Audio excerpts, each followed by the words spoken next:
Guys अब सभी लोग यूपीआई को जरूरी यूज करते होंगे अपने डेली ट्रांजैक्शंस को कंप्लीट करने के लिए।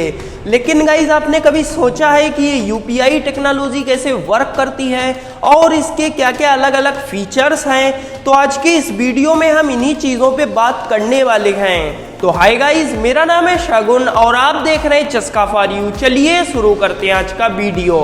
सब्सक्राइब कीजिए चस्का फॉर यू चैनल को और बेल आइकन को भी दबाइए लेटेस्ट साइंस और टेक्नोलॉजी से जुड़े वीडियो सबसे पहले देखने के लिए। तो गाइज यूपीआई को हम कहते हैं यूनिफाइड पेमेंट इंटरफेस। ये एक टाइप का इंस्टेंट पेमेंट सिस्टम है जो कि इंडिया में डेवलप हुआ है। इंस्टेंट पेमेंट सिस्टम का मतलब है कि इसमें आपका मनी या जो अमाउंट है वो एक बैंक अकाउंट से दूसरे बैंक अकाउंट में इंस्टेंटली यानी कि तुरंत ट्रांसफ़र हो जाता है। और साथ ही में ये लॉन्च हुआ था 25 अगस्त 2016 को एनपीसीआई के द्वारा यानी कि national payment corporation of India के द्वारा। और गाइस साथ ही में ये लॉन्च के बाद काफ़ी तेज़ी से पॉपुलर हुआ और इसने जो है मई 2023 में एक मैक्सिमम रिकॉर्ड भी बनाया है जिसमें इसने जो है 9 बिलियन से भी ज़्यादा ट्रांजैक्शंस को क्रॉस किया और साथ ही में जिनका कुल अमाउंट था लगभग 14 ट्रिलियन रुपीज़। इसीलिए गाइज अगर हम बात करें नंबर ऑफ़ यूजर्स और नंबर ऑफ़ ट्रांजैक्शंस के आधार पे तो गाइज ये सबसे ज़्यादा सक्सेसफुल पेमेंट सिस्टम है जो कि गाइज डेवलप हुआ है इंडिया में। तो गाइज अब अगर हम देखें कि ये यूपीआई टेक्नोलॉजी कैसे वर्क करती है तो गाइज ये यूज़ करती है पुश एंड पुल मैकेनिज्म को। यानी कि पुश का मतलब है कि इससे आप मनी को सेंड कर सकते हैं और पुल का मतलब है कि इस यूपीआई की मदद से आप मनी को रिसीव या रिक्वेस्ट कर सकते हैं। तो गाइज अगर हम इसे मोर टेक्निकल रूप से समझें तो यूपीआई यूज़ करता है आईएमपीएस यानी कि इमीडिएट पेमेंट सर्विसेज। और ये जो है ये इमीडिएट पेमेंट सर्विसेज में अगर मान लीजिए आप मनी सेंड कर रहे हैं एक बैंक अकाउंट से दूसरे बैंक अकाउंट में तो इसमें जो है ये मनी तुरंत ही सेंड हो जाता है यानी कि इसमें कोई भी डिले होने वाली नहीं है। और गाइस साथ ही में जो है ये आईएमपीएस ये अलग अलग टेक्नोलॉजी में एग्जिस्टिंग रूप से यूज हो रहा है जैसे कि आपका निफ्ट होता है या आरटीजीएस होता है। तो इन सब जो टेक्नोलॉजी हैं या जो ट्रांसफ़र के मेथड्स हैं उनमें ये पहले से ही आईएमपीएस यूज़ हो रहा है। तो गाइज़ अब अगर हम बात करें यूपीआई पेमेंट सिस्टम के क्या क्या फीचर्स हैं तो इसमें जो सबसे पहला फीचर है वो है ये कि इसमें आपको अवेलेबिलिटी ऑफ सपोर्ट ज़्यादा देखने को मिलती है। यानी कि इसमें आपको बहुत एक अलग अलग टाइप्स के मोबाइल एप्लीकेशंस मिलते हैं जिनकी मदद से आप यूपीआई पेमेंट्स को कर सकते हैं। जिसमें जो है अलग अलग मोबाइल एप्लीकेशंस में जैसे गूगल पे है, फ़ोन पे है, पेटीएम है और अमेज़ॉन पे है, ये ऐसे टाइप्स के एप्लीकेशन आपको मिलते हैं। और साथ ही में एनसीपीआई के द्वारा भी जो है एक एप्लीकेशन है खुद उनका जिसकी मदद से भी आप यूपीआई पेमेंट्स कर सकते हैं। उसका नाम है भीम। ये एक समझ लीजिए आप एक गवर्नमेंटल एप्लीकेशन है, उसकी मदद से भी जो है आप यूपीआई पेमेंट्स कर पाएंगे। और साथ ही में आपको अपनी स्क्रीन पे एक चार्ट भी दिख रहा होगा, उसकी माध्यम से आप देख सकते हैं कि कौन सा जो है यूपीआई पेमेंट वाला जो एप्लीकेशन है वो सबसे ज़्यादा पॉपुलर है और साथ ही में कौन सा लीस्ट पॉपुलर है। तो ये जो है आपको इस चार्ट से आइडिया लग जाएगा। इसमें गाइस जो है फ़ोन पे सबसे ज़्यादा पॉपुलर है, उसके सेकंड नंबर पे आता है गूगल पे और थर्ड नंबर पे जो है वो आता है पेटीएम। तो ये जो हैं ये सबसे मोस्ट पॉपुलर एप्लीकेशंस हैं जो कि यूज़ हो रहे हैं यूपीआई पेमेंट्स करने में। तो गाइज़ अब बात करें इसके दूसरे फीचर की तो इसका दूसरा फीचर है यूपीआई लाइट।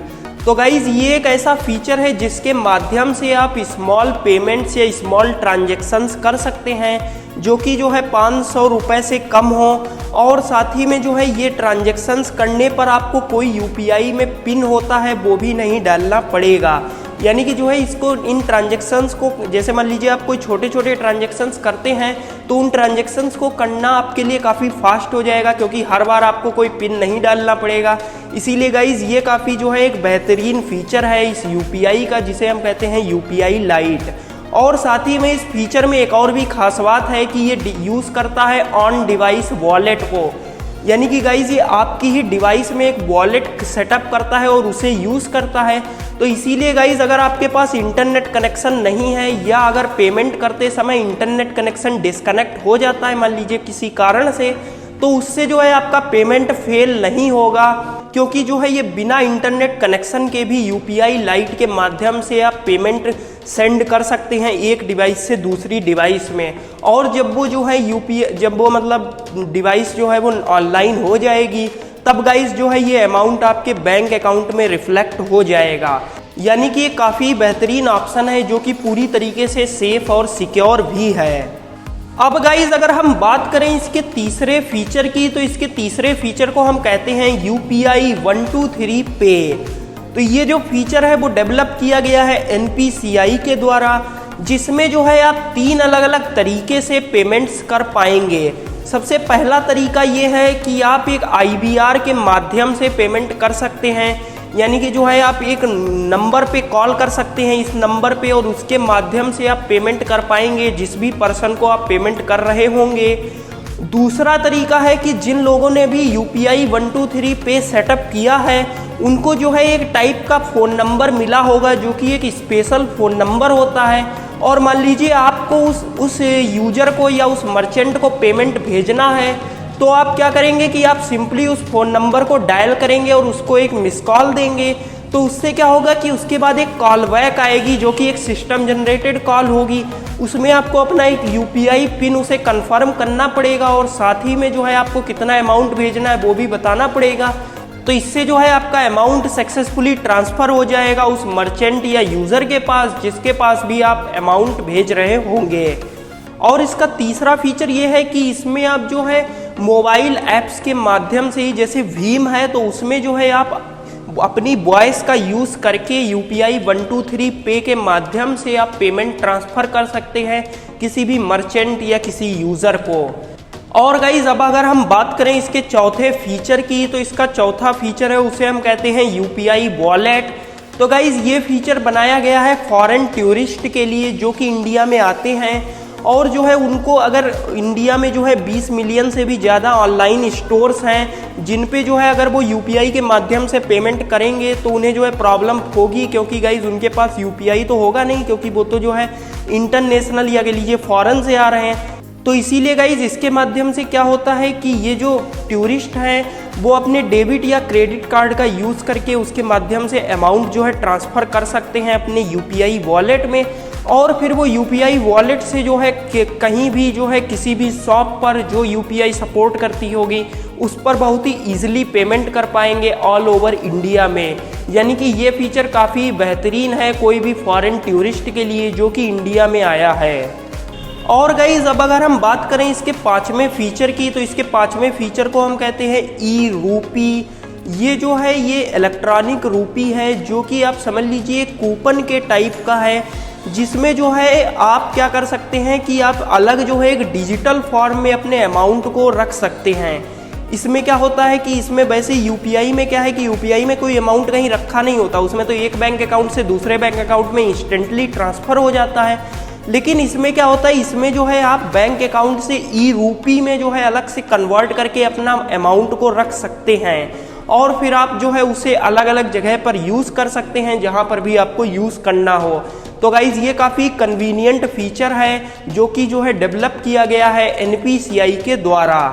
तो गाइज़ ये हमने देखे कुछ मेन फीचर्स UPI के, और साथ ही में जो है UPI पेमेंट सिस्टम में ट्रांजैक्शन लिमिट भी है जो कि जो है हर बैंक टू बैंक अलग अलग होती है, और साथ ही में जो है ये ट्रांजैक्शन लिमिट 25,000 से लेके 1 लाख रुपए तक हो सकती है पर डे।